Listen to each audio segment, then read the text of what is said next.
Hello বন্ধুরা, আমি চলে এলাম ঝুমা পাকশালায়। তোমাদেরকে আরেকটি রেসিপি দেখাবো। এটি আমাকে একজন ফেসবুক ফ্রেন্ড বলেছিল এই দই পটল রান্না করে দেখাতে আমার চ্যানেলে।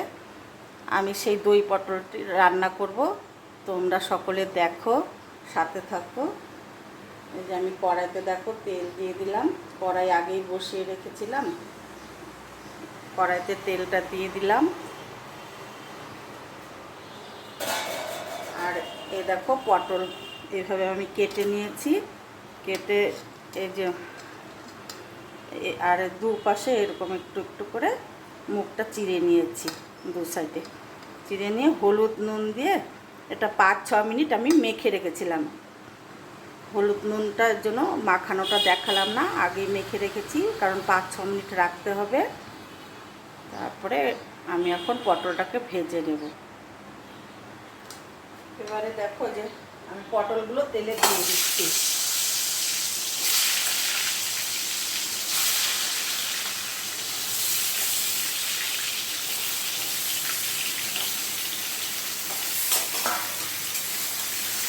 এবারে আমি পটলগুলোকে লালচে করে ভেজে নেব।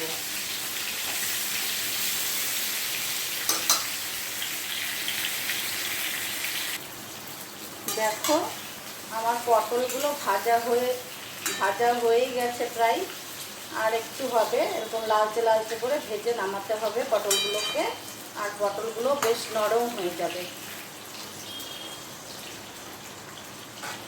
উল্টে পাল্টে দিয়ে ভাজতে হবে পটলগুলোকে।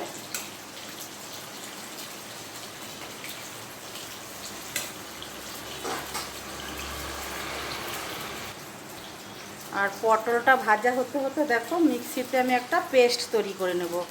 এখানে আমি 7টা কাঁচা লঙ্কা দিয়েছি, আর দিয়েছি তোমার 1 ইঞ্চির মতো আদাটা আমি গ্রেট করে দিয়েছি, কারণ নয়তো পেস্টটা ভালো মতন হয় না, সেজন্য আমি গ্রেট করে দিয়েছি।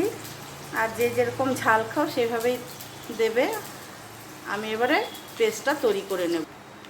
দেখো এই পেস্টটা আমি করে নিয়ে এলাম। দেখো এর মধ্যে আমি এখন কি মেশাবো, এই যে তোমার এই যে জিরের গুঁড়ো, সাদা জিরের গুঁড়ো দেখো 1 চামচ দিয়ে দিচ্ছি, ভর্তি করে দিয়ে দিলাম। আর ধনের গুঁড়ো দিয়ে দিচ্ছি তোমার হাফ চামচ ধনের গুঁড়ো। আর তোমার দিয়ে দিচ্ছি তোমার এই 1 চামচ তোমার কাশ্মীরি লাল লঙ্কার গুঁড়ো।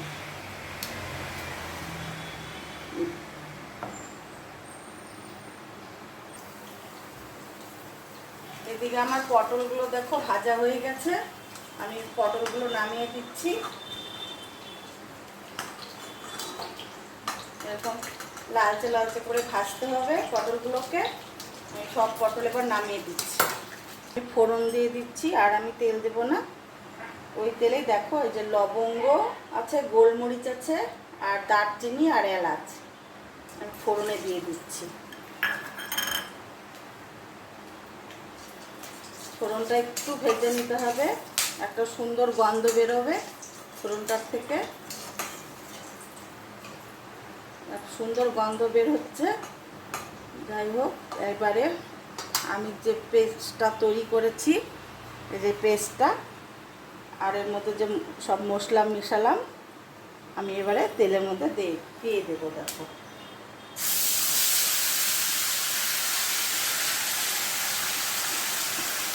একটু জল দিয়ে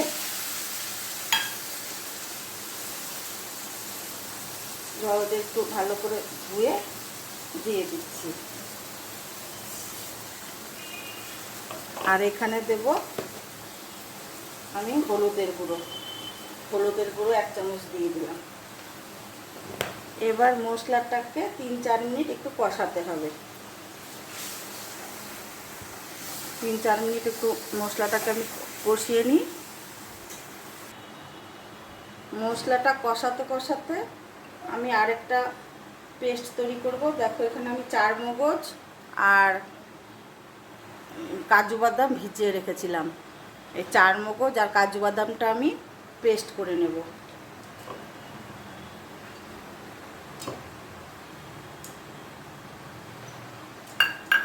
জল দিয়ে পেস্টটা করে নিয়ে আসি। দেখো আমার মশলাটা কষানো হয়ে গেছে। এবারে আমি এই যে চার মগজ আর কাজুটা যে পেস্ট করেছি সেটা আমি এই মশলার মধ্যে দিয়ে মিনিট 2 কষিয়ে নেব।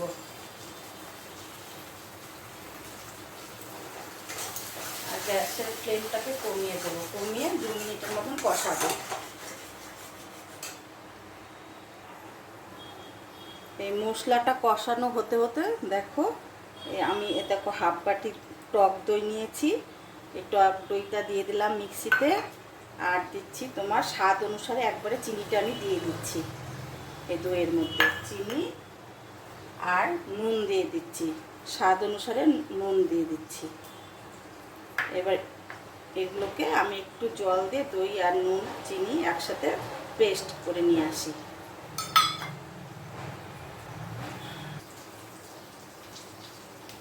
দেখো আমার মশলাটা কষানো হয়ে গেছে, মশলা থেকে তেল ছেড়ে দিয়েছে। এবারে আমি দইটা যে পেস্ট করে নিয়ে এলাম টক দইটা, সেটাকে আমি গ্যাসের ফ্লেমটা কমিয়ে দিয়েছি।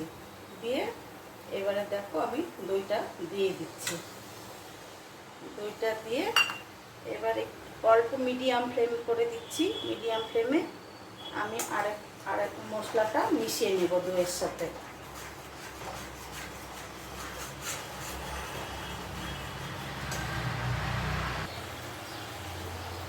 দেখো দই দিয়ে মিনিট 2 আমি মশলাটাকে কষিয়ে নিলাম। এবারে আমি পটলগুলোকে দিয়ে দিচ্ছি।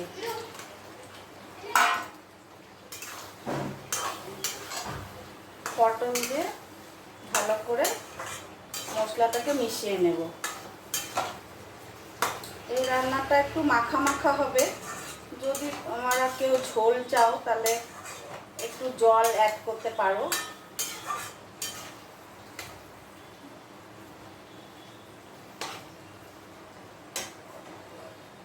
আর এবারে আমি ফ্লেমটাকে কমিয়ে দিচ্ছি, কমিয়ে একটু চাপা দিয়ে দিলাম।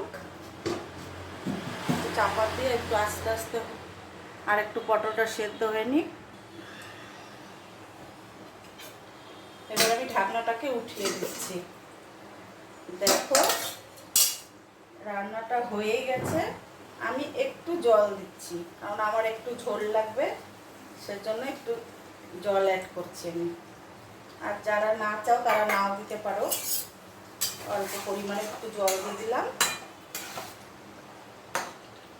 সব পটলও সেদ্ধ হয়ে গেছে খুব ভালো মতন।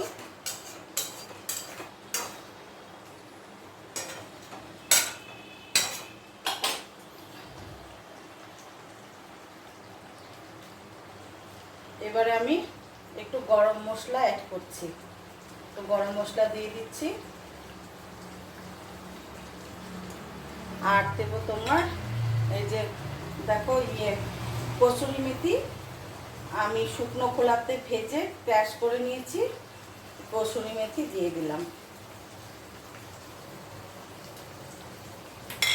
আমার রান্নাটা হয়ে গেছে, গ্যাসটা অফ করে দিয়েছি।